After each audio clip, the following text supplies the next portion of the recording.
Genesis 3:17, to Adam he said, because you listened to your wife and ate from the tree about which I commanded you, you must not eat of it. Cursed is the ground because of you. Through painful toil, you will eat of it all the days of your life.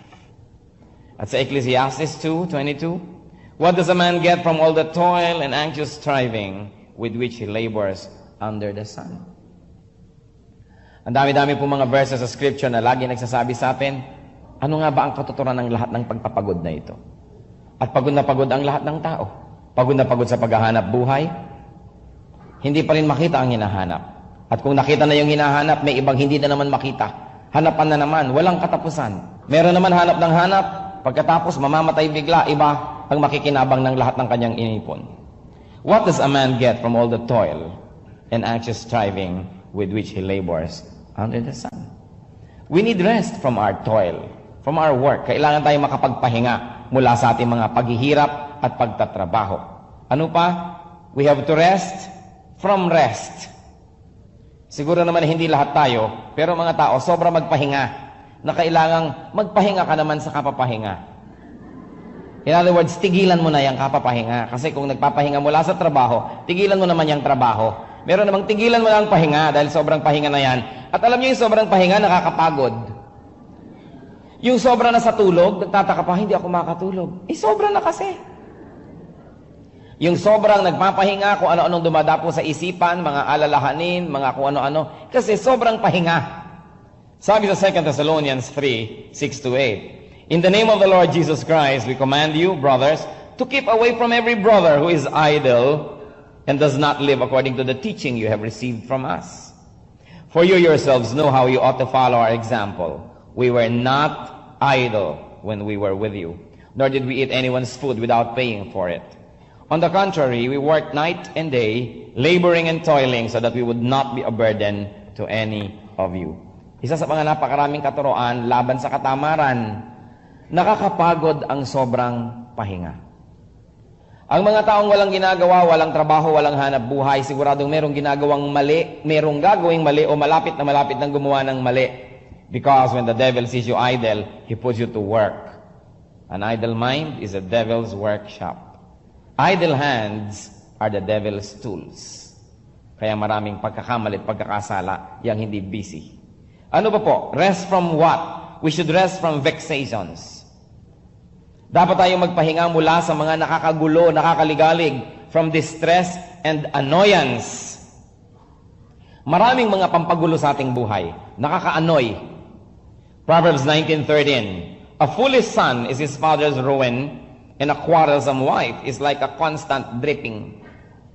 Di ba kung minsan may tumutulo, naririnig nyo lang, tumatama sa tiles, tumutulo sa banyo, tumatama sa lata. Hindi kayo makatulog, nakakainis kasi tulo siya ng tulo. So kailangan patayin nyo yun, isara yung gripo, everything. A quarrelsome wife daw is like a constant dripping. And a foolish son. At kung pwede na natin idagdag, a foolish son and daughter, a quarrelsome wife or husband or relative. At ano pa po ang sabi ng Ephesians 6:4? Fathers, do not exasperate your children. Instead, bring them up in the training and instruction of the Lord. So what else is a great annoyance? Exasperating fathers or mothers or fathers-in-law or mothers-in-law or anybody. Marami pong mga tao, vexations to the spirit.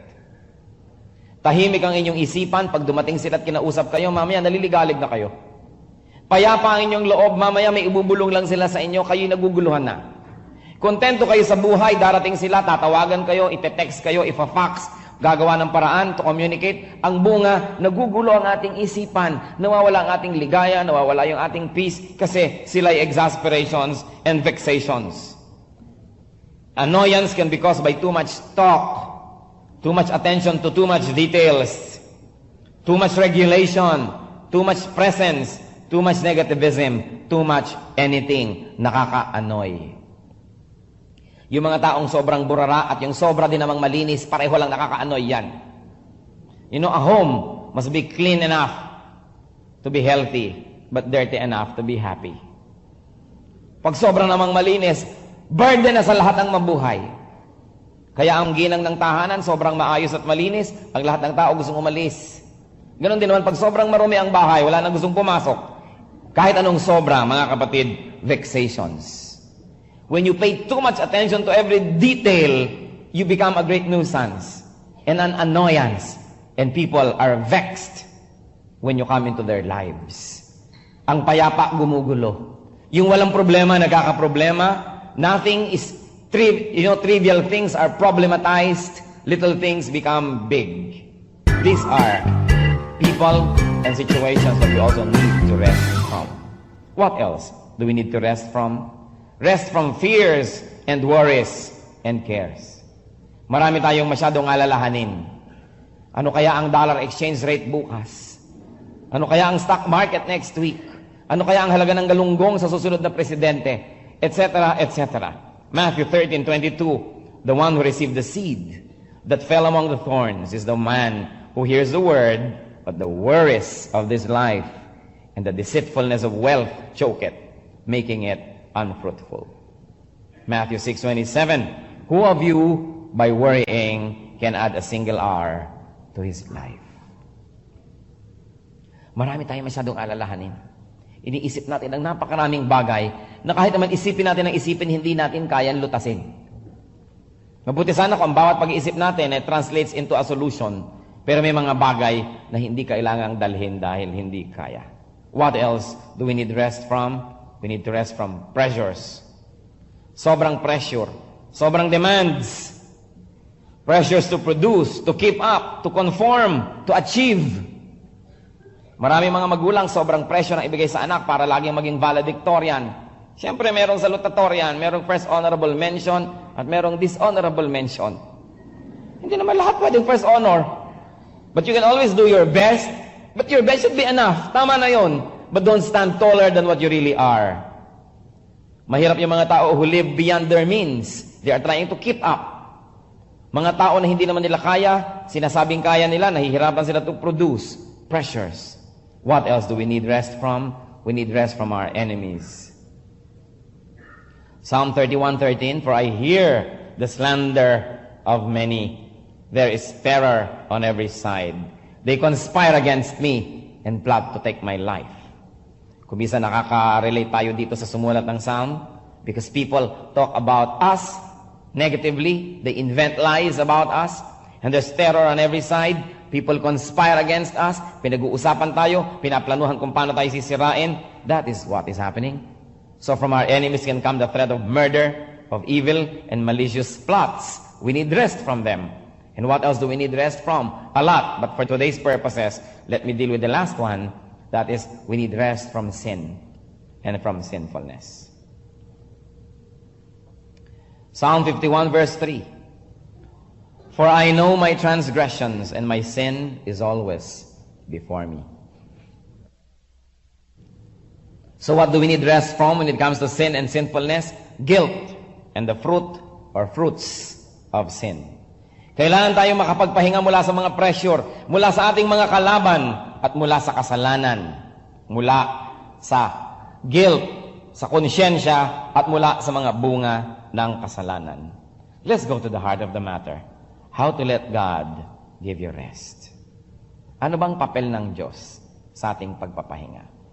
Paano natin mapapayagan, mapakikilos, at mapabayaan ang Diyos na kumilos para tayo magkapahinga?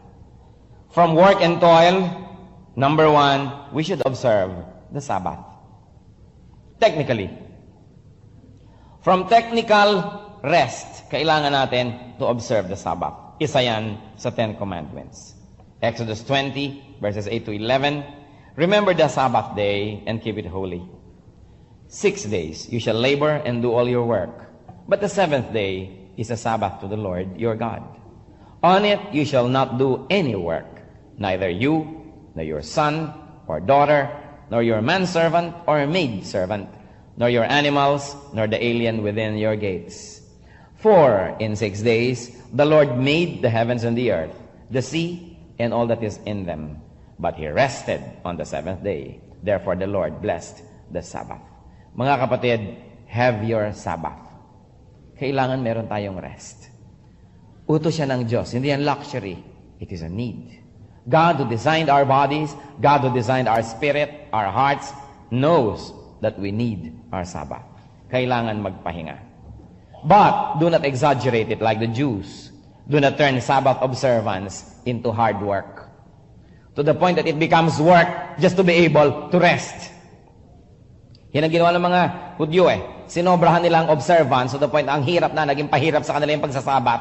Dahil kahit nalulunod ka na, hindi ka sasagipin dahil sabat. Naging masyadong legalista sila. And then what else do we do? How can we let God give us rest from too much rest? Number 2, work when it's time to work. Alam niyo po ba na ang pagtatrabaho ay isang uri ng pahinga? Na kumisan gusto mo mag-drive, nag-enjoy ka mag-drive, lalo maganda yung scenery, maganda yung kalsada, hindi ka naman napapagod. Actually, nare-rest ka nga. May mga taong enjoy na enjoy maglaba. Huwag lang masyadong marami. Pag naglalaba sila, nag-enjoy sila. May mga taong nag-enjoy mamalansya. Yung mga wood carvers, mga painters, mga gumagawa ng mga dried flowers, nagbe-bake, kung ano-ano, actually, pag nagtatrabaho sila, napapahinga sila. Kaya, ang pagtatrabaho, isang uri ng pahinga. Kaya yung mga kabaligtaran na sobrang pahinga, para kayo mapahinga, kailangan kayo magtrabaho. Ecclesiastes 3:2, there is a time to plant. Lahat ng bagay sa mundo, lahat ng gawain, merong correct timing. Observe God-appointed schedules. When is the time to work? Kailan ba talaga ang tamang oras ang pagtatrabaho? Sabi sa Bible, when it is still day. John 9:4. As long as it is day, we must do the work of him who sent me. Night is coming when no one can work. The context obviously points to a different spiritual application, but the essence is applicable to what we are talking about now. Kailangan habang araw, habang may liwanag, habang may araw na sumisikat, magtrabaho dahil dumadating daw ang gabi na wala nang pwede magtrabaho. Of course, this is in the context of ancient times na wala pang kuryente, na pag dumilim na, lumubog na ang araw, madilim na talaga. But the meaning is the same. Kailangan ang tao, when there's a chance, when there's time, when there's strength, magtrabaho na. A man must break his back to earn his days of pleasure. But don't break it too much that you die and then you don't enjoy your day of pleasure anymore. Kaya kailangan po pagtatrabaho sa tamang lugar. Habang tayo'y malakas, habang meron tayong kakayahan, magtrabaho na. Ecclesiastes 3:22. So I saw that there is nothing better for a man than to enjoy his work, because that is his lot. For who can bring him to see what will happen after him? So, while you work, brothers and sisters, enjoy your work. Sabi ni Solomon, that is his lot. Yan ang toka mo sa buhay, yan ang papel mo sa mundo. Kung hindi mo naman kayang palitan, enjoyin mo siya. Walang kakwenta-kwenta yung taong nagtatrabaho na walang ginawa kundi bantayan ang oras kung kailan ang uwian. Walang ginawa kundi magreklamo sa kanyang ginagawa. Wala naman kayong choice. Ginagawa nyo yon, edi enjoyin nyo na. Kung may choice kayo na baguhin, edi baguhin. Pero moments sometimes offer us no other alternatives. Then, you might as well set your hearts to enjoying your work. And not only that, to enjoy the fruit of your work. Don't work too hard that you no longer have time to enjoy the fruit of your work. Hindi pwedeng tanim kayo ng tanim na katatanim nyo, wala na kayong oras sa kainin yung mga bunga ng mga namumunga na dahil hindi kayo tumitigil ng katatanim. Kailangan may oras ang pagtigil to enjoy. How can we rest from vexations? What does God teach us? What does the Bible teach us?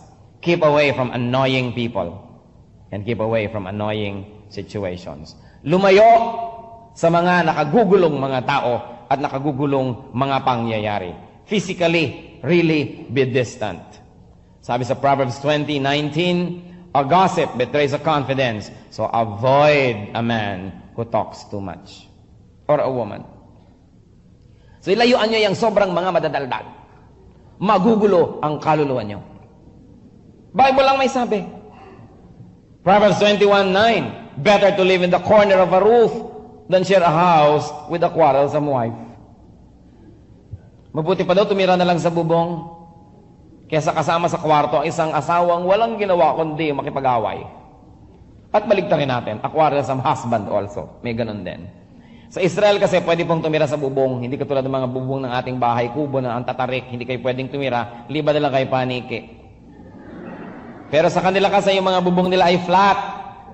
So, pwede kang tumira doon, maglagay kang konting habong, doon ka na nakatira, pwede na rin. Sabi, mabuti pa doon kaysa nandun ka sa baba na komportable, tapos ang kasama, Sinabi sa Proverbs, di po ba? Physically, we can be distant. O mga husband, huwag nyo namang iwan agad ang mga asawa ninyo. Kausapin nyo muna, baka magbago pa. Ang mga tao naman, lalo nagsasubmit kay Lord, nagbabago, nag-i-improve. So, quarrelsome people, we should avoid them. Pag may kaibigan kayo, kakilalang lagi nalang nakikipag-away, kung hindi siya magbabago, iwasan nyo. If your companions will not change, you should change your companions. Dahil nadadamay ang inyong matiwasay na buhay sa gulo nila. How else do we keep away from annoying people and situations? Not only physically, but also spiritually. Be distant in your heart. Ilayo ang loob. Have God as your wall, your moat, your hiding place. Sabi ng Psalm 32:7, You are my hiding place. You will protect me from trouble and surround me with songs of deliverance. Dalawang bagay po, dalawang paraan para ang Panginoon maging hiding place. Taguan natin, sa Kanya tayo nagtatago. Number one, that the Lord may really give you a physical hideaway. Na talagang si Lord, binibigyan kayo ng lugar where you can retreat, where you can be alone, where you can be by yourself or just with God. Pero mahirap yon, hindi laging ganon. Kasi kahit saan kayo pumunta naman, may tao. But there is another time and space where God can be your hiding place, and that is inside your heart. Ang mga taong makadiyos, ang mga taong malapit sa Diyos, merong lugar at panahon sa loob ng kanilang puso na pwede silang mapag-isa, kasama lang ang Diyos kahit maraming tao sa paligid. People who are spiritual can be alone though in a crowd, and you can detach yourself spiritually from the vexations around you. Napakahalaga na si Lord yung ating hiding place.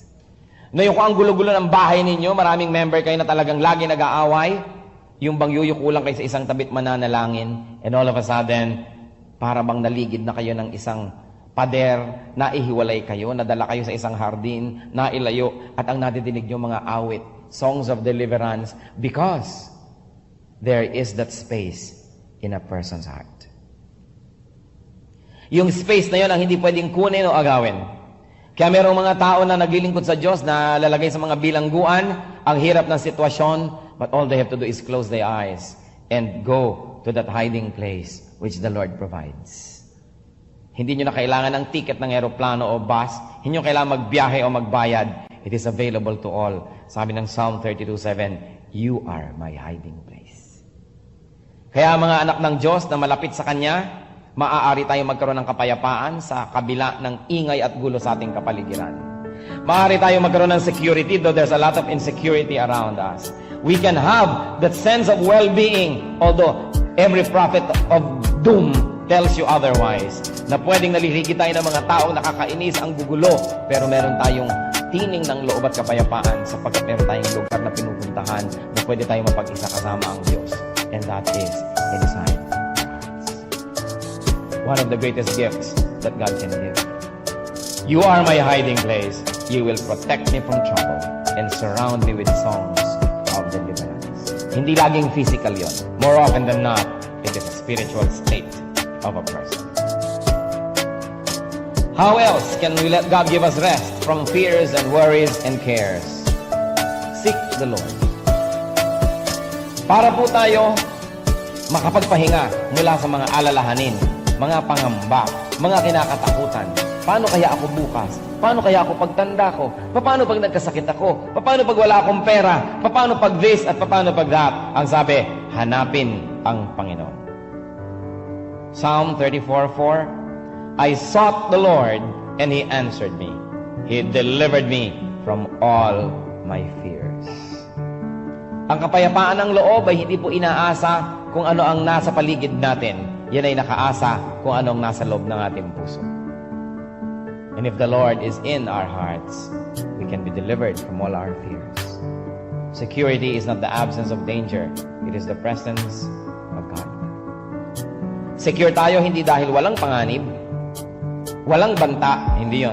Secure tayo dahil ang Diyos ay nasa ating puso. Sa Matthew 6:25 to 33,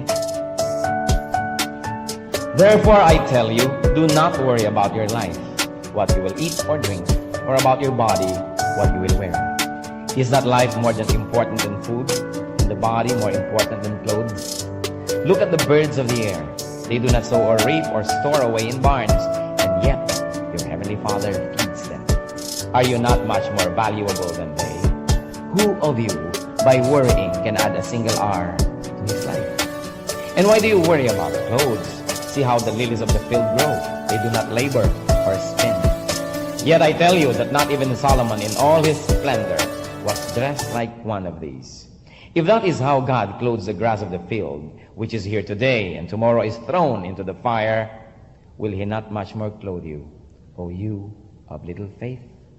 So do not worry, saying, what shall we eat, or what shall we drink, or what shall we wear? For the pagans run after all these things, and your heavenly Father knows that you need them. But seek first his kingdom and his righteousness, and all these things will be given to you as well." Napakagandang sa uluhin ito. Matthew 6:25 to 33. Ano po dito ang sinasabi na paraan upang tayo magkaroon ng kapahingahan? Umasa sa Panginoon. Magtiwala sa Diyos. Yung umaasa sa sarili, talaga may insecure. Kahit kayo malakas kumita, kung bukas bigla kayo na-paralyze, baka maiba yan. Kung inaasahan nating security natin ay yung gate, o yung pader, o yung alarm, kung nag-brown out at walang alarm, kung may hagdan yung magnanakaw at inakyat ang pader, hindi ka na naman secure. Kung ang security natin ay savings natin, biglang nagkaroon ng inflation, nagkaroon bigla ng collapse ng banking system, wala nga kang gagawin, kundi mag-alala. Ibinigay sa Biblia ang paraan para tayo makapagpahinga sa alalahanin. Magtiwala sa Diyos. Hindi ibig sabihin na magiging kang Juan Tamad na inaantay mong lumaglag yung bayabas. Magtrabaho ka, do your best, and then stop, and let God take care of the rest. Do not worry about tomorrow. Tomorrow will take care of itself. Let the day's own trouble be sufficient for the day. You know why many people are depleted of strength? Bakit walang lakas? Bakit walang sigla? Paano yung lakas na para sa mga gagawin bukas, inuubos na para sa ginagawa ngayon?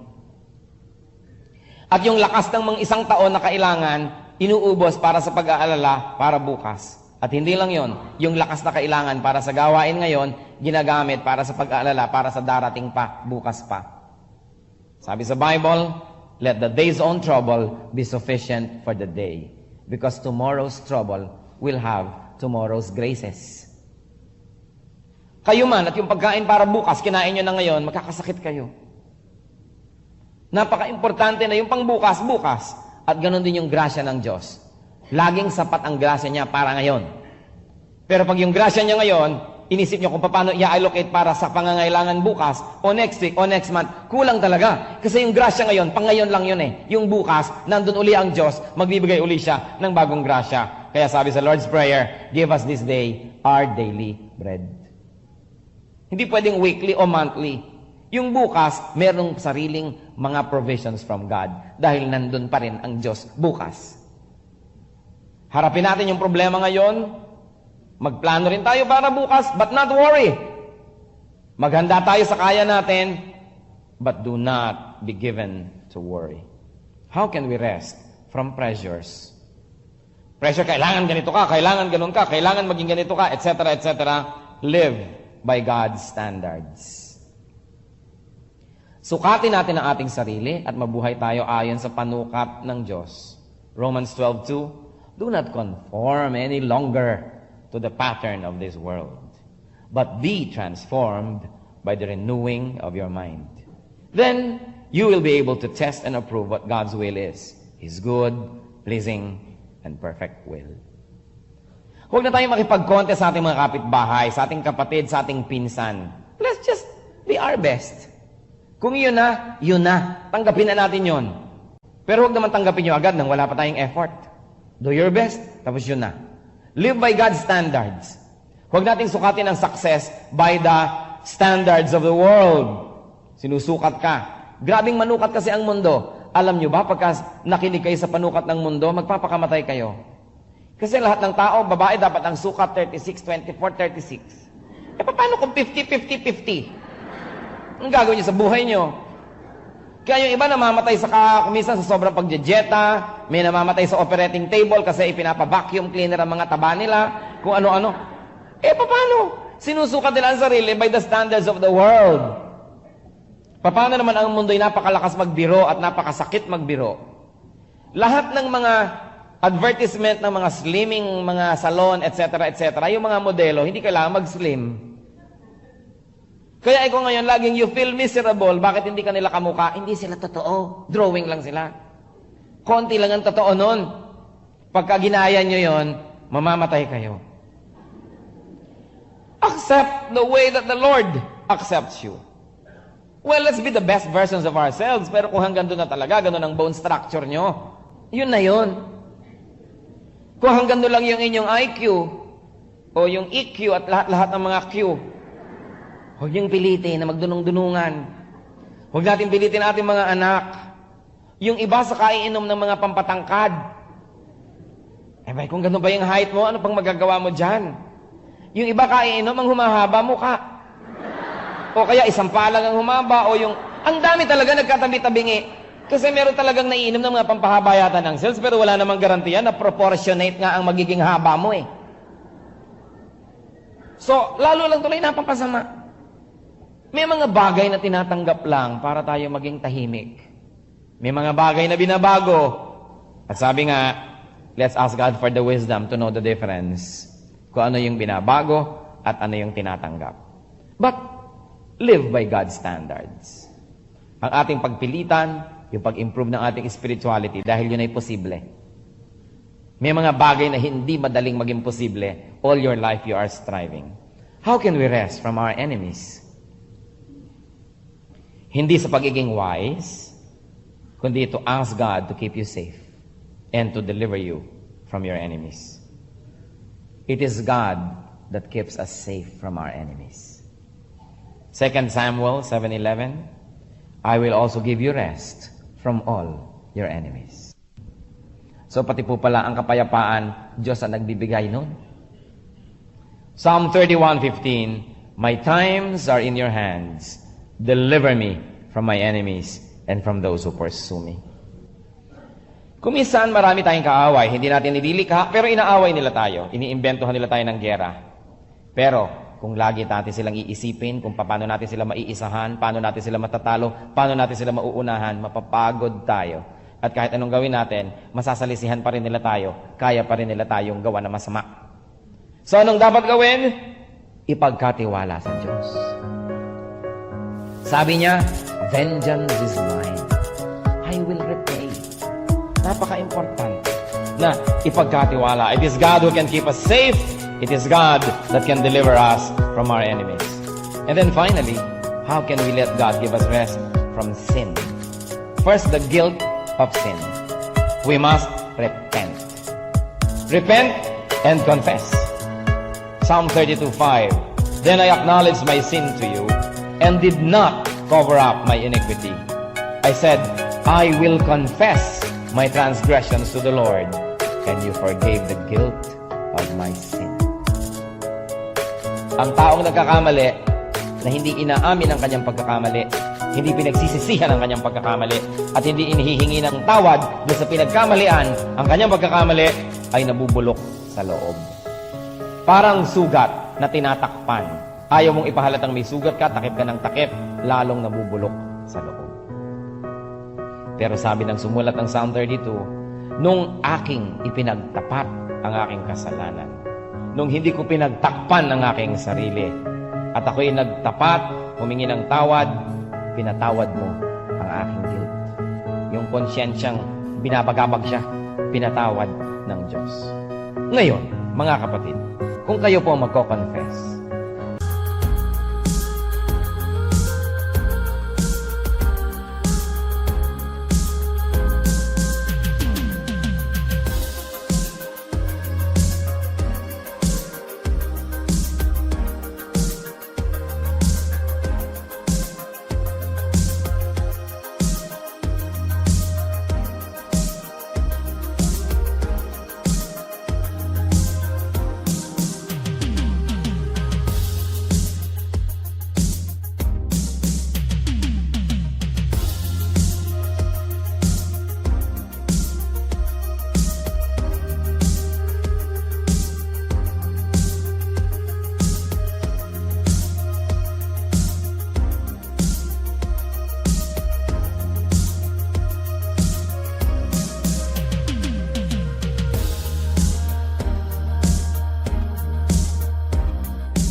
Mag-confess kayo sa Diyos, at doon lang sa pinagkasalaan ninyo. Hindi nyo na kailangang ibuyang-yang sa buong bayan ang mga pinagkagawa ninyo.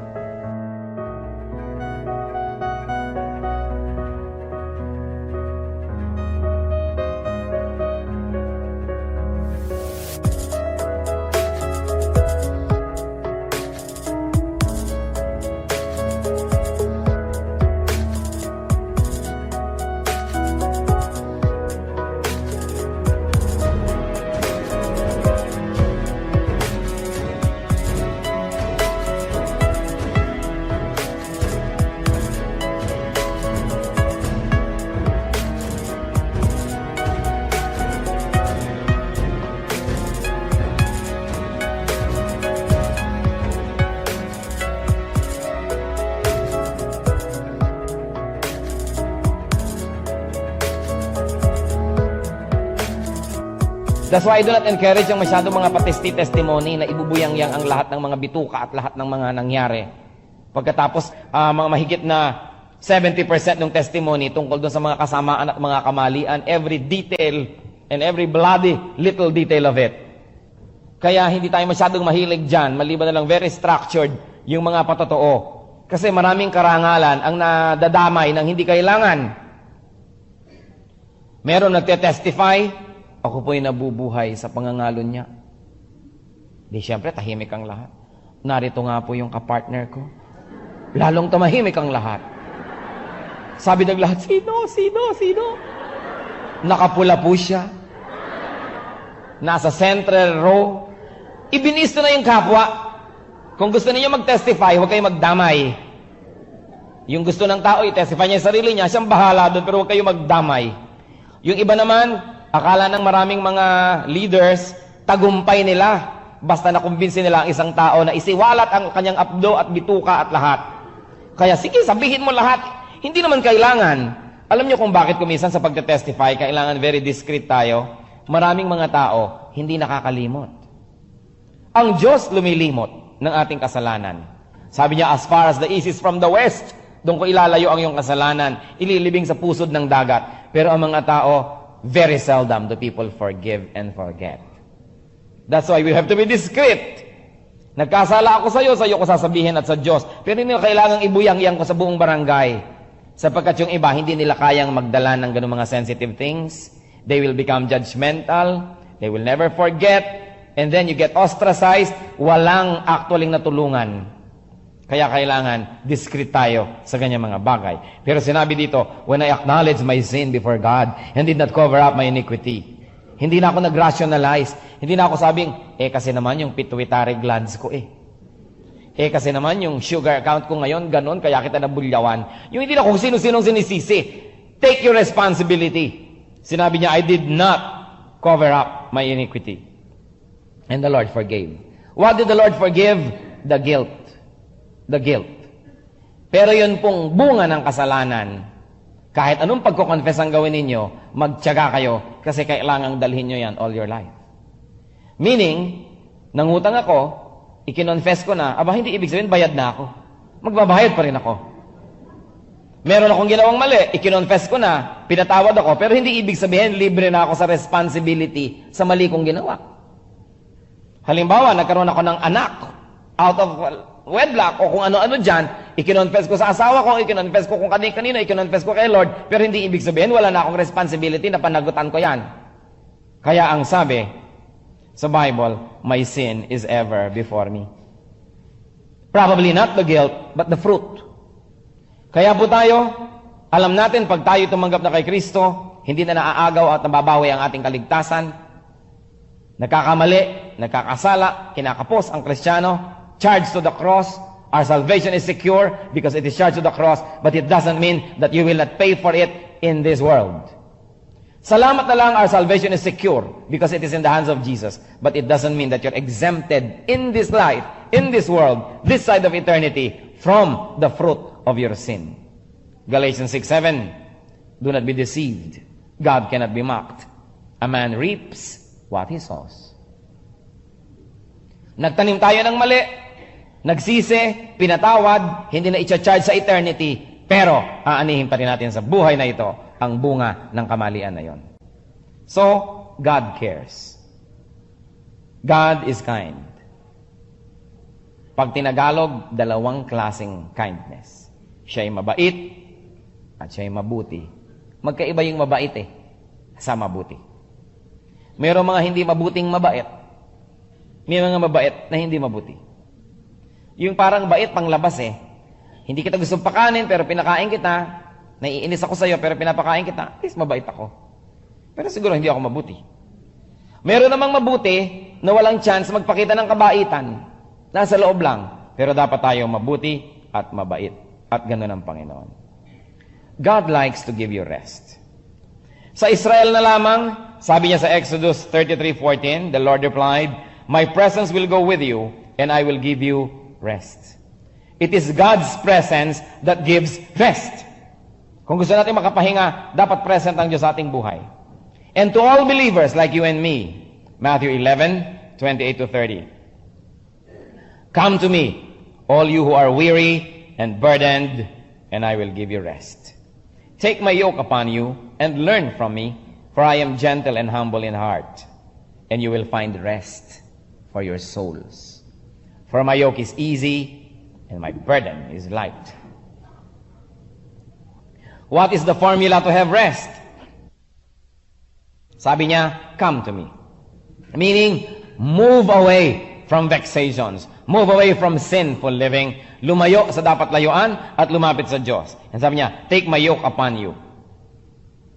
This is a very agricultural term. Alam niyo si Paul, ang lahat ng halos mga example niya, very city kind of mga examples. Kasi city kid yang si Paul. But the Lord grew up in the farm.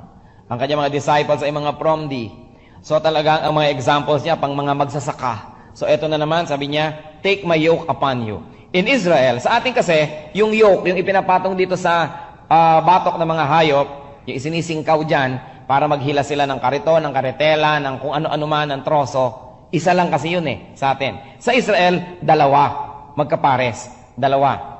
Kasi usually, dalawang hayop yung magkasama na naghihila. May teamwork sila. Sabay silang maglakad, sabay silang lumiko, at kung liliko, yung isa maliit ang step, yung isa malaki, para maganda ang coordination. Ibig sabihin nun, being equally yoked. Kaya sa Corinthians, sinabi, do not be unequally yoked with unbelievers. Ibig sabihin, sa inyong mga major decisions in life, sa pag-aasawa, sa mga partnerships, huwag kang makikipamatok, huwag kang makikiyoke dun sa hindi believer. Yun ang sinasabi. At sabi ni Lord, take my yoke upon you. Ibig sabihin, eto ako, nakasuot na sa akin yung isa, tumabi ka sa akin, lumapit ka sa akin, lumayo ka sa mga yan, at isuot mo yung aking pamatok. Sabi niya, my yoke is easy, and my burden is light. Ibig sabihin, kung ikaw lang mag-isa ang maghihila niyang daladala mo na yan, hinihila mo yung kalesa o kariton o kung ano man, di mo yang kaya.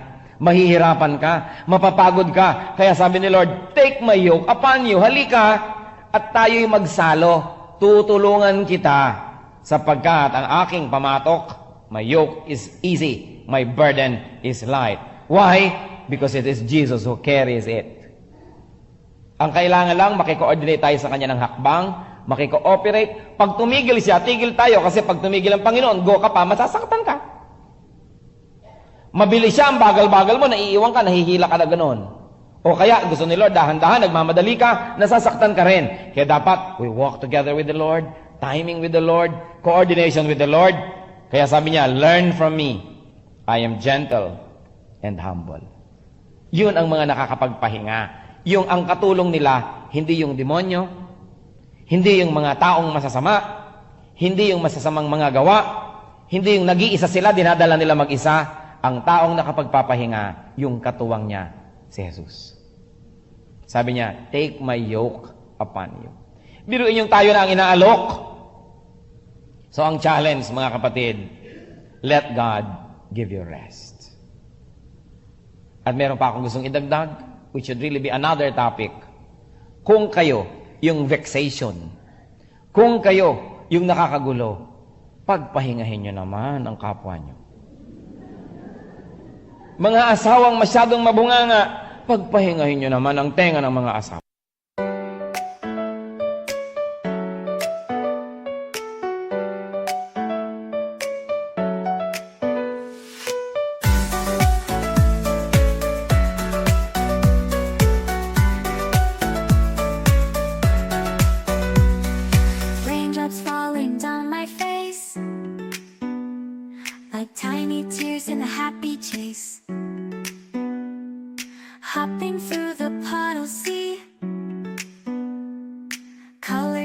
dancing wild and free. Skies are gray, but I don't mind. Cool raindrops on my skin I find.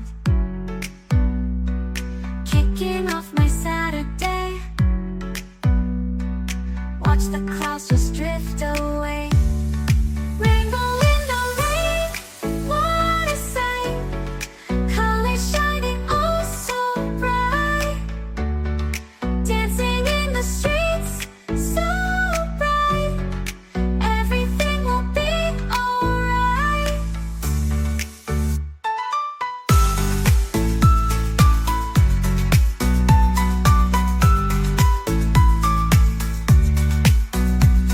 Umbrella spinning, twirling round.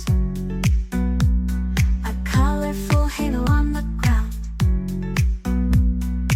Music playing on the sand. Skipping beats, the heart will sway. Feel the world come out to play. Lightning cracks, but don't you fear. Magic shines when skies are clear. Raindrops whisper secrets true. A hidden beauty shines right through. Rainbow in the rain, what a sight. Colors shining oh so bright. Dancing in the streets, so bright. Everything will be alright. Raindrops falling soft, peeks through. Rainbow magic, me and you. Smiling faces, hearts alight. Everything will be alright.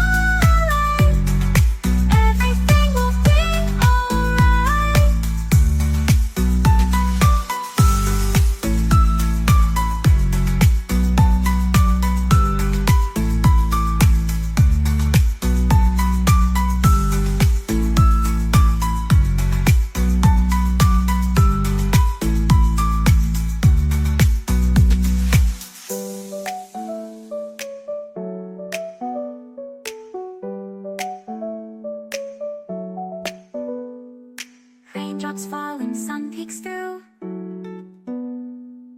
Rainbow magic, me and you. Smiling faces, hearts alight. Everything will be alright.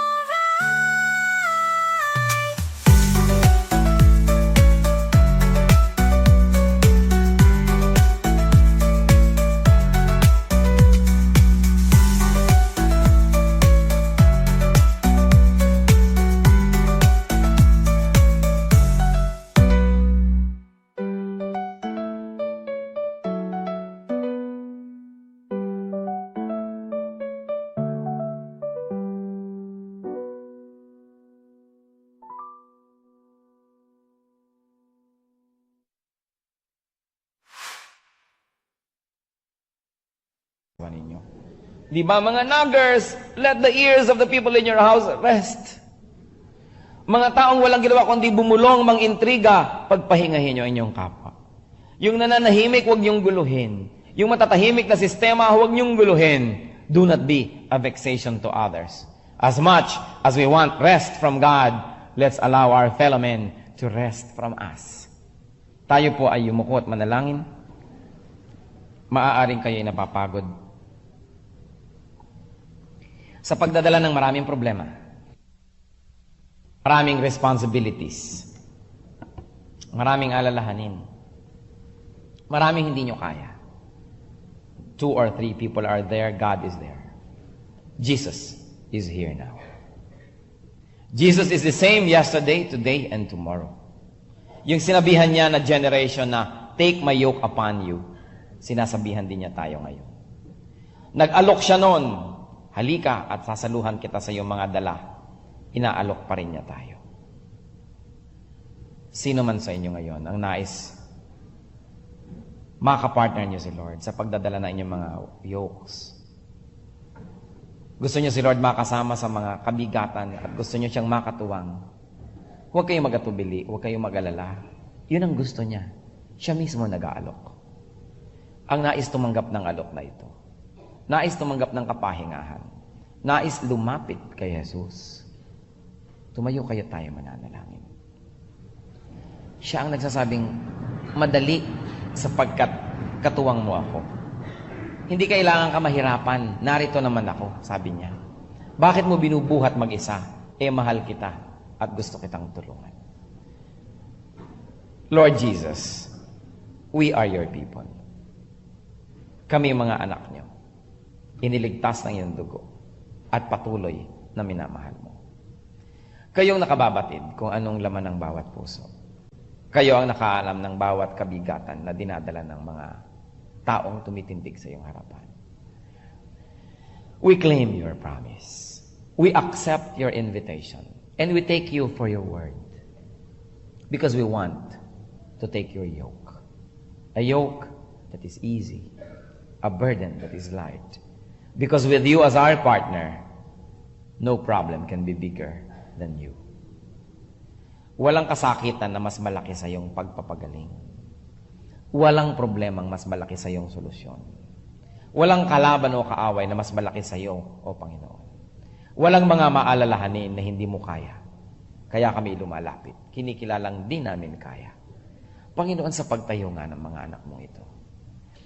A simple gesture and yet a monumental move to make. To declare dependence on you. To admit shortcomings and weaknesses. Ang lahat ng ito ang kahulugan ng pagtayo ng iyong mga anak. Kayo, Lord, na nakakaalam ng puso ng bawat isa. Hipuin niyo po ang aming puso. Ipagkaloob mo ang kapayapaan. Ipagkaloob mo ang kapahingahan na natatagpuan sa pakikisama sa inyo, O Panginoon. At nawa ang mga kapatid na ito, ang mga problema, ang mga alalahanin, kayo, Panginoon, ang maging solusyon. At sa mga hindi pa masosolve completely, o hindi pa masosolve agad, kayo maging strength para maharap ang lahat ng ito. Kayo ang maging patience. Kayo, Panginoon, ang maging lahat-lahat. Father, I stand between these people and you and ask you, lift the burden from their hearts, from their hearts, from their hearts, from their hearts, from their hearts.